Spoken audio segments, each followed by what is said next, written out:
Hello and welcome to Eastern Geeks Out, an EP Media associated podcast where I'll be discussing news and interesting topics in the gaming and entertainment world. My name is Deforest White and I'll be your host for the duration of these episodes. For this, our introductory episode, I don't really have as much of a guideline as I probably usually will, but I do have a few topics that I'd like to touch on. First off, this show is going to focus primarily on gaming and less on entertainment as a whole. But in the future, I may delve further into that topic if the situation calls for it. As I am recording this, the day is February 11th, and we have just come off of the tail end of a Nintendo Direct just a couple days ago. For those of you unaware, Nintendo will host a few of these electronic events several times a year, during which they announce and bring updates on upcoming titles for the Nintendo Switch. This particular one, they announced a great number of games, and I'll just run through those. First off, they announced a new Musou-style game in the similar vein to Hyrule Warriors and Fire Emblem Warriors, but this time, instead of taking it in the way of like a normal spin-off, as they usually do, they announced Fire Emblem Warriors 3 Hopes, which will take place in the same universe as Fire Emblem 3 Houses, which released on the system, I believe, 2.5 years prior. This is a very similar style of game to what you may have seen in Persona 5 Strikers and Hyrule Warriors Age of Calamity, where they've taken the Warrior-style game, or Musou as they're commonly referred to, and are using them to further the actual world in a direct sequel or companion title. Hyrule Warriors Age of Calamity was famously a prequel to Legend of Zelda Breath of the Wild, and is actually 100% canon. Persona 5 Strikers is a also canon sequel to the main timeline of Persona 5, although there's a bit of weirdness as to whether that's canon or not, considering the timeline between Persona 5 and Persona 5 Royal. This game, however, Fire Emblem Warriors 3 Hopes, actually does something further than either of those two and introduces an entirely new cast of characters in addition to the students already present at the Garrigmach Monastery. We don't know a whole lot about the cast as a whole, but we have seen some new character designs, some new CGs, and some things that have some interesting implications as for the status of the world. I am ecstatic. After that, they announced some new interesting mechanics for Advance Wars 1+2 Reboot Camp. For those of you who don't know, Advance Wars was an intelligent systems run series on the Game Boy Advance, in a similar vein to the Fire Emblem series, taking place on a grid in which you would control a small army and try and take out enemy units on the course of a battle. Intelligent Systems was very famous for these styles of games. They also heralded, I believe it was Fire Emblem and Fire Emblem The Sacred Stones on Game Boy Advance, and they did a fantastic job with those as well as the original Advance Wars series. It has been quite some time since we've gotten a new one, so it is extremely hopeful that this will further the series and bring it to a new audience. In addition, they have animation help and some development leads from WayForward, famous for the Shantae series, of course, but also more recently River City Girls, the spin-off of the River City Ransom series, and also the Kunio-kun universe at large. All in all, they introduced some PvP aspects and some map building materials. It looks like it is coming together fantastically, and I look forward to the game. I'm almost guaranteeing I'm going to buy that the day it comes out. After that, they announced No Man's Sky getting a port. This game came out all the way back in 2016, and weirdly, despite having an extremely hyped-up launch, was not critically well received at the time. It's garnered a much larger fan base now than it did then, but on release, No Man's Sky was a buggy mess that wasn't really what the developers had promised. The game itself is a third-person exploratory game, sort of in the style of old C64 games like Elite, or I suppose more accurately their modern equivalent in Elite Dangerous.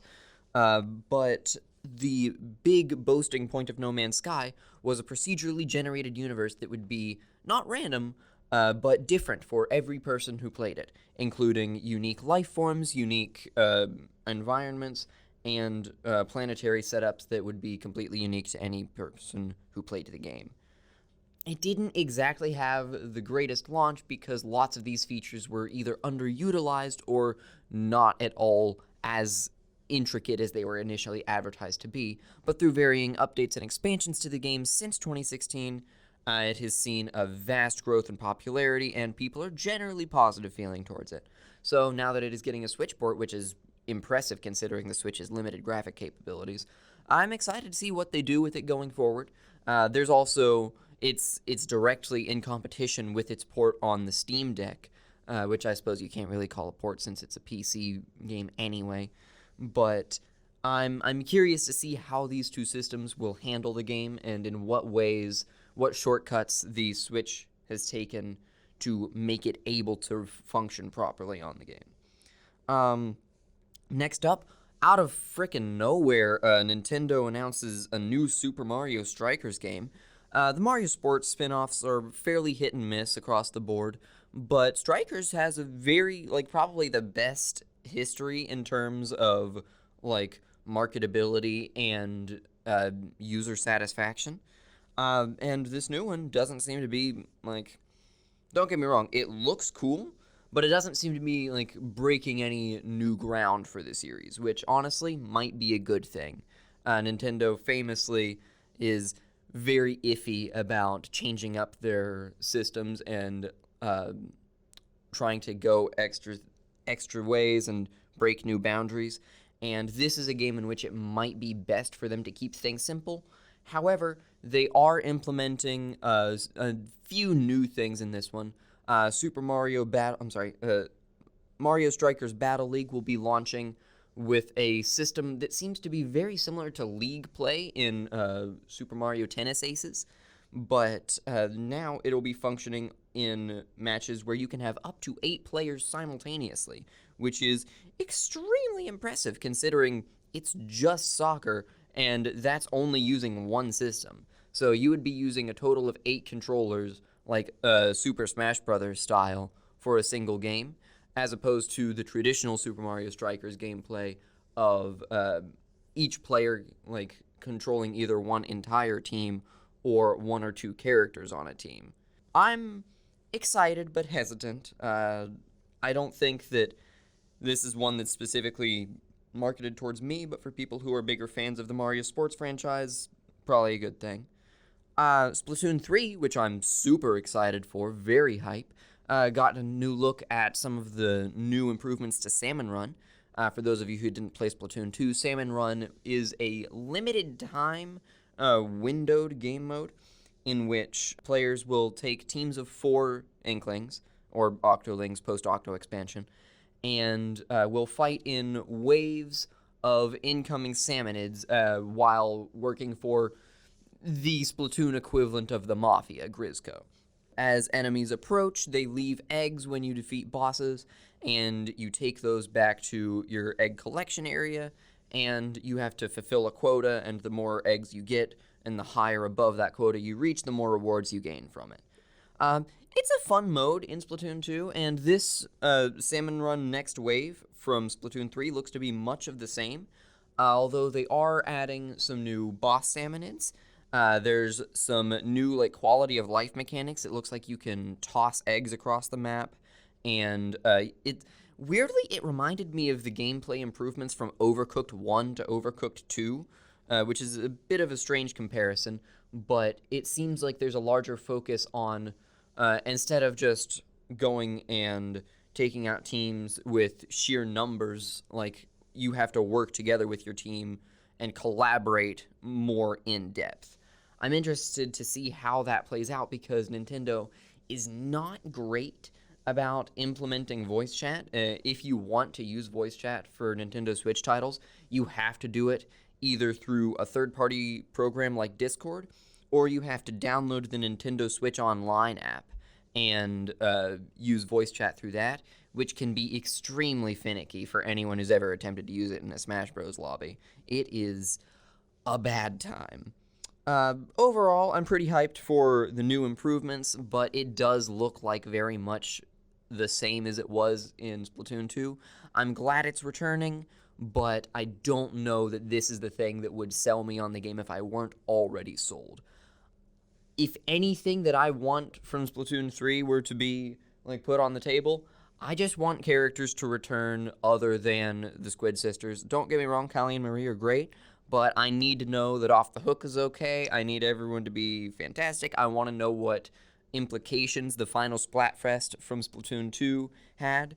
For those of you who aren't familiar, at the end of Splatoon 1, the great big final Splatfest happened, and it was a choice between the two main characters, Callie and Marie, the Squid Sisters, and players voted in unison, chose one, and their decision at the end of that game determined the plot of Splatoon 2. And at the end of Splatoon 2, we had a very similar thing. The final Splatfest was a contest between Order and Chaos. Chaos won out, and as a direct result of that, Splatoon 3 is now set in the post-apocalyptic environment that it has. It's a very strange business practice, letting the players decide what the next game is going to be like and what the basis of the environment that it takes place in is. But it's an incredibly interesting concept, and I'm glad that they're following through as strong as they are. I just want to know what direction they're going to take the story now that they have this set as the basis, since the players have provided that for them. Next up, we got a bit of a sizzle reel between a lot of Square Enix, weirdly. They're remastering the first two games in the first mission series, which is 27 years old, and prior to the Direct, I had never heard of it. But it's a grid-based mech combat game with, looks like some Fallout-esque, like armor targeting systems, a bit like the Pip-Boy. I think it looks pretty cool, but I could definitely see some people not being up to, like, the graphic standards that they would have in mind. And that's understandable. I'm not, like, gonna harp on anyone for that, but I think overall, I'm going to give the game a chance. It looks very similar to the Valkyria Chronicles style of gameplay that I enjoy, where it's turn-based, but only to a certain extent. And plus also, it has a very similar art style to 13 Sentinels Aegis Rin, the Atlas side-scrolling RPG, which I thought looked fantastic. And this looks like it's taking a bit of direction from that in addition to the original source material. So could be way off the mark on that, but if I'm correct, fantastic. Gameloft is developing a Disney-themed kart racer, which is weird choice. Gameloft made a whole lot of mobile games around the time of the mobile game boom in the early 2010s, and I mean, in my personal opinion, they weren't fantastic. I think their biggest claim to fame is like the Asphalt series, which is a fairly mediocre car racer. But now they've got this like weird Disney Infinity hybrid game that they're making. And I mean, I'm biased against Disney anyway because I don't like them.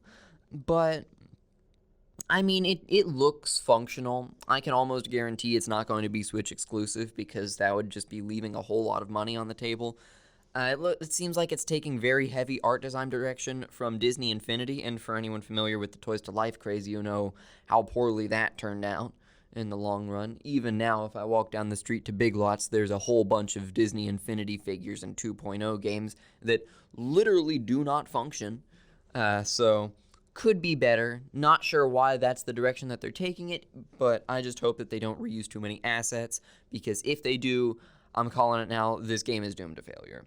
The Force Unleashed is getting re-released. I don't know if BioWare is going to be involved in it all after, Knights of the Old Republic, but if not, I mean, it doesn't seem like it would be too involved anyway. It's just an up-resed version of, it looks like probably the Wii port, which would make sense because I would imagine they're going to attempt to implement the motion controls that you had in that version as well, which the Switch is also very big on.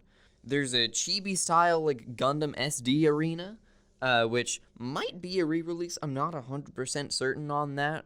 Limited amounts of research provided almost zero answers because it turns out there are so many Gundam games, y'all don't even know. Like, trying to read out a list of those things is like looking at the back, like an instructional manual in another language. It is absolutely insane, and I'm not gonna touch it. So moving on, Chrono Cross, the sequel to Chrono Trigger, is getting a remastered Switch port, which is insane. We haven't had anything on Chrono Cross since its original release. Chrono Trigger basically takes all of the fanfare from this game to the point where I was having a conversation with my best friend, and he didn't know the game existed. This is just a piece of Square Enix history that goes largely overlooked, and it looks fantastic. The game does seem to be keeping some of like the frame rate issues from the original PlayStation version, but honestly, if they that could just be for the Nintendo Direct. They do have some frame rate issues historically in the past, especially with Smash reveals, but if it doesn't get worked out, it's honestly not that big of an issue because, again, it was like that on the original version. However, there are some other interesting details on the port. It's being released along with the previously Japan-exclusive visual novel. There's an entire text-based adventure that accompanies the game that's being released to the West for the first time with this one. And overall, I think it's fantastic. I'm a big fan of freeing region-locked content, which I'll get to more later. But this is great. Big fan. I'm excited to play it. I'm a big fan of Chrono Trigger and never had the opportunity to play Chrono Cross, so I will most likely be purchasing this one as well. After that, I'd be surprised if you hadn't seen at least some images that came out of this one. Kirby and the Forgotten Lands. This one was announced a Nintendo Direct ago. I cried. And as of now, I'm crying for different reasons. Kirby, who historically is able to eat most things, now just isn't. He has a new gameplay mechanic called Mouthful Mode, which is one of the most bizarre things that I have ever seen.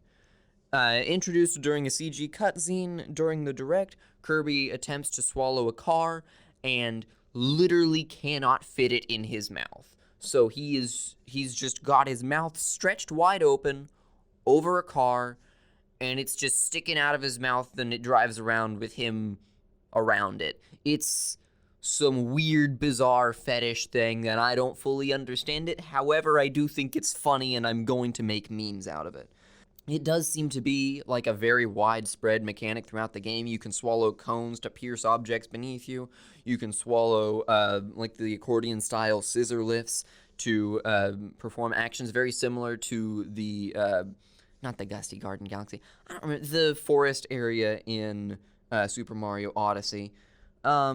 There's lots of these weird, strange things that you can almost but not quite swallow throughout the world that just stretch Kirby like a balloon, including one that's literally just stretching him to be a water balloon.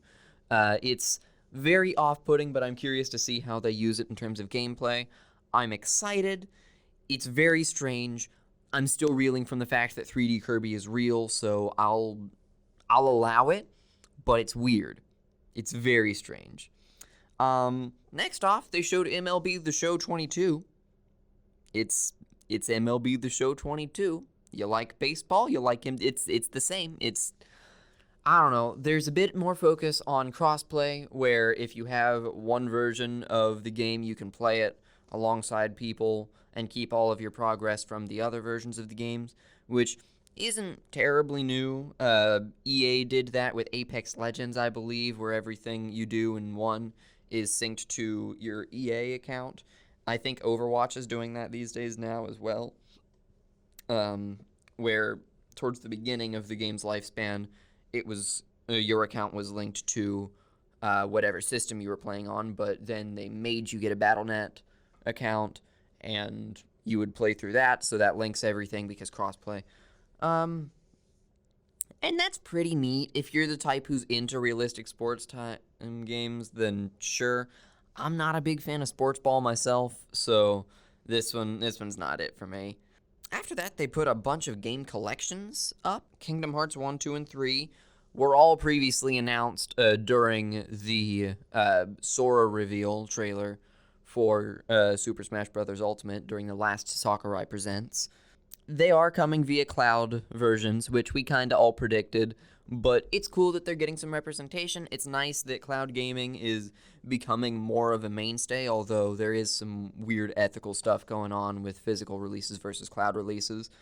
Klonoa, that's a person we haven't seen in a while. The first two Klonoa games are getting ported in a collection, and that's weird. Klonoa is a Bandai Namco mascot character who hasn't seen a whole lot of spotlight in the past, gosh, I guess like 15 years now. 2D platformers, super cute. Highly recommend that you check them out because honestly, it's an area where you're not going to get too much of that these days. Arcade-style 2D platformers are mostly relegated to indie devs nowadays, and it's nice to see some like lesser-known characters get some spotlight. Portal 1 and 2 are being ported. I'm gonna be real with y'all. I thought these were already on the system. I didn't know that they weren't available. Apparently, the only Portal game prior to this Direct that was available on the Switch was the Bridge Constructor spin-off game, which is weird, and I don't fully understand it, but, I mean, there it is. After that, Live Alive. This one, another region-locked game, never released in the US or Western audiences at all. This is getting an English release for the first time, and I'm super stoked. So, Live Alive was a 1994 Square Enix RPG that uses a similar system for gameplay that the Mana series uses, where you can select one of several protagonists and play through their story. But Live Alive does an even stranger thing, where each of those stories, while interconnected, take place in the same world in a different time period.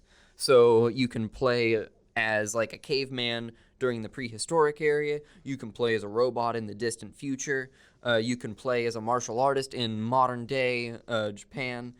It's pretty sick. I'm super excited, but most of all, the thing that excites me the most is they're using the Octopath Traveler engine, which isn't a new thing necessarily, but it is something that Square Enix is only just now starting to take full advantage of.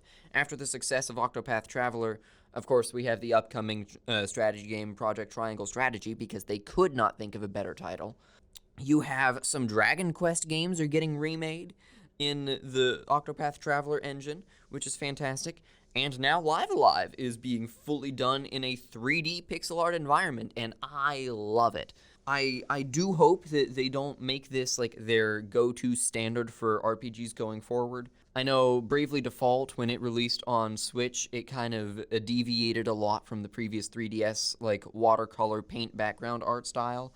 And while I still think the game looks good, I do hope that they return to that a little bit in the future if they continue the series. But overall, the Octopath engine looks fantastic, Live Alive looks like a ton of fun, and I will be buying it.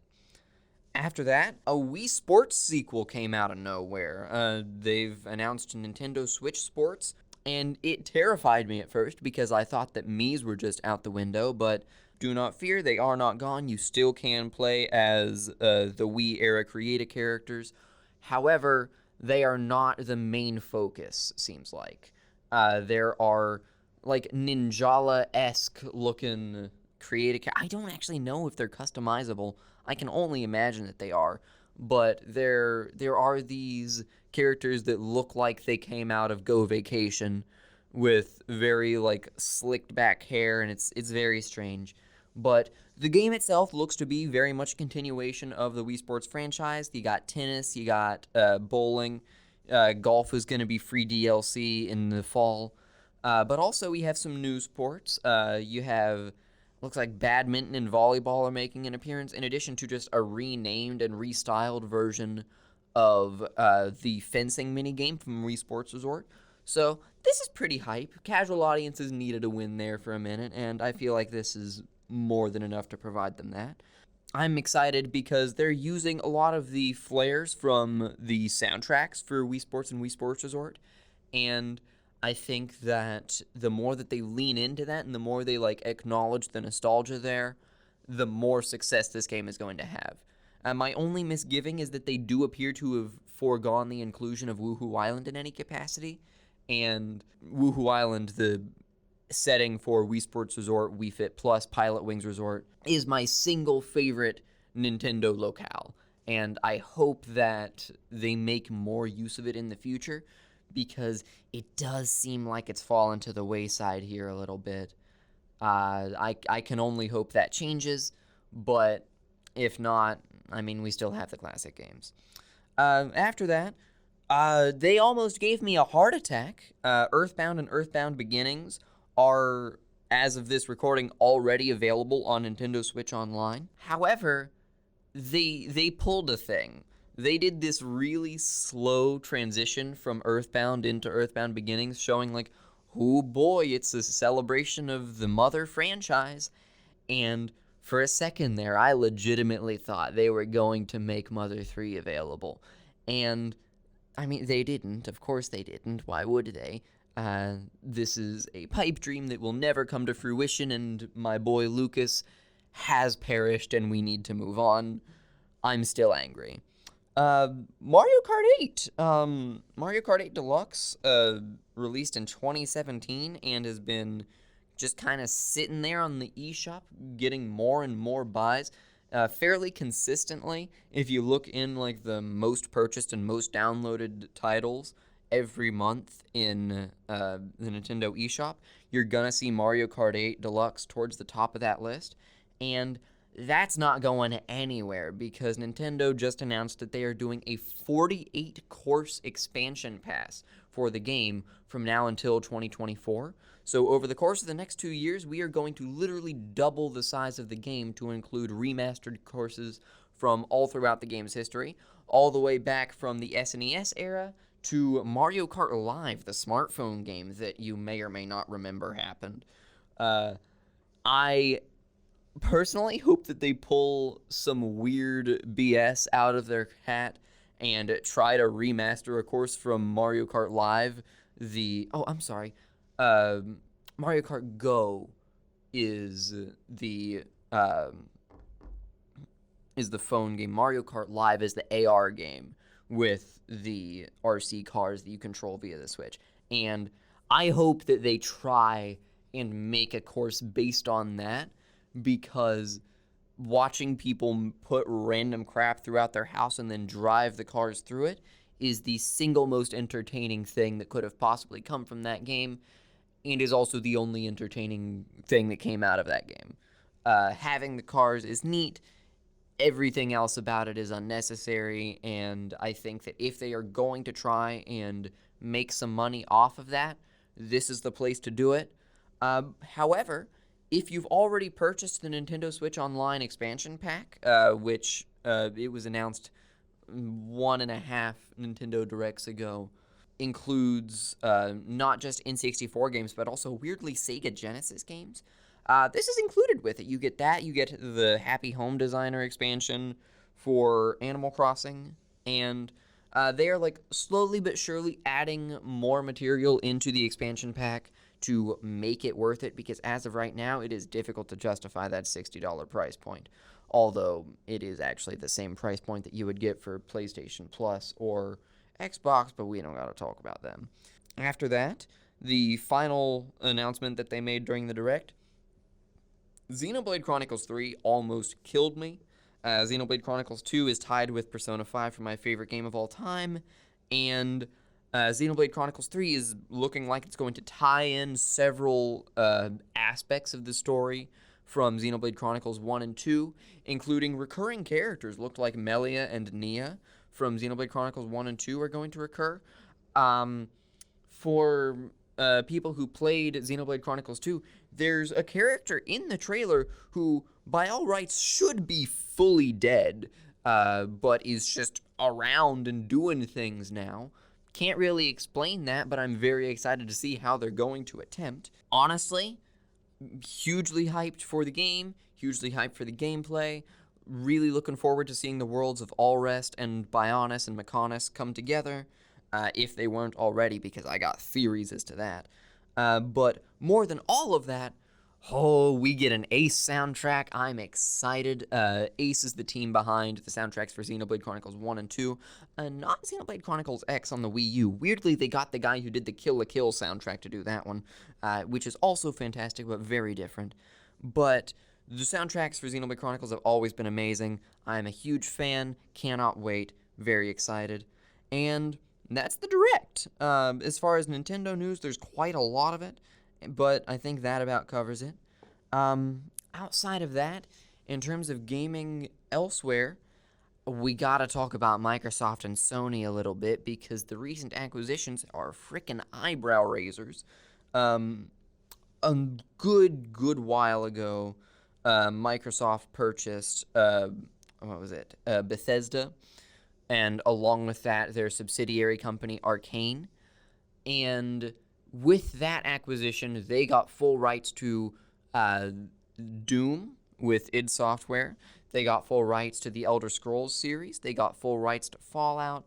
They got full rights to Prey, which is problematic for me. And just a whole bunch. Oh, yeah, and what is it? Evil Within? No, not Evil Within. Dishonored. Another one of Arcane's flagship titles. And that was a huge deal and seemed like a big game changer right up until the point when they just decided to do it again and bought Activision Blizzard. You've probably heard this one spoken about a bit more because it's been making huge waves. Microsoft purchased Activision Blizzard. They now own Call of Duty, effectively. They now own, They now own Overwatch, World of Warcraft, the Diablo franchise.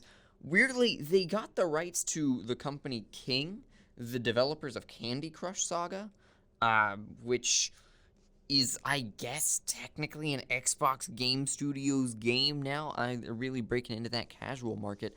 I don't even know if you can get Candy Crush on the Xbox, but, I mean, it's an Xbox Game Studios game now. That's weird.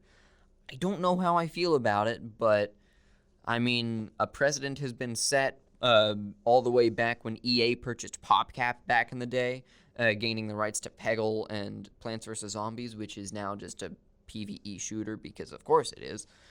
This is a big deal.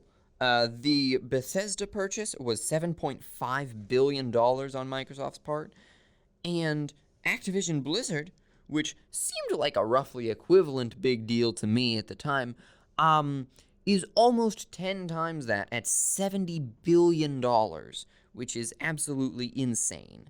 That by itself is ridiculous, but then Sony, immediately following that, turns around and purchases the Destiny 2 developers Bungie for $3.6 billion.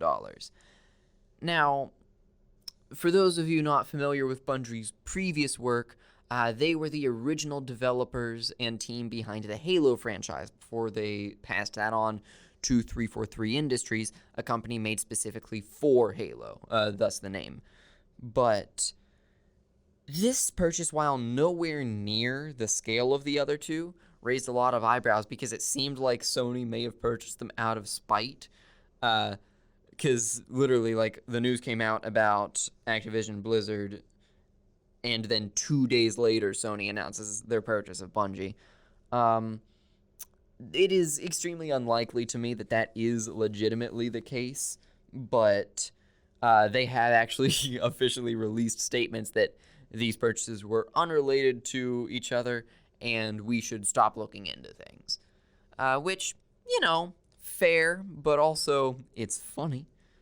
Outside of that, not a whole lot happening. I mean, obviously there is a whole lot happening, but I feel like I've covered lots of it. We have, in general, entertainment, but technically gaming news coming up soon. We are just a few days out from the releases of Uncharted, the movie. In a couple days, we have, was it King of Fighters 15?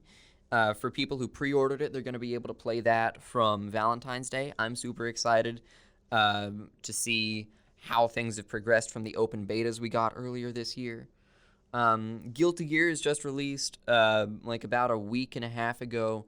The newest character, Baiken, who has changed drastically from her Exart appearance. And we have, I think that might be it in terms of SNK and Capcom. Street Fighter V is finished with. It seems like we're rounding a turning point in terms of upcoming fighting games. Arc System Works is obviously very active with Guilty Gear Strive ongoing, as well as they're getting ready to release Android 21 lab coat version for Dragon Ball FighterZ, and then entirely new game this summer that's a spin-off of the Dungeon Fighter franchise with DNF Duel. But outside of that, don't have a whole lot going on.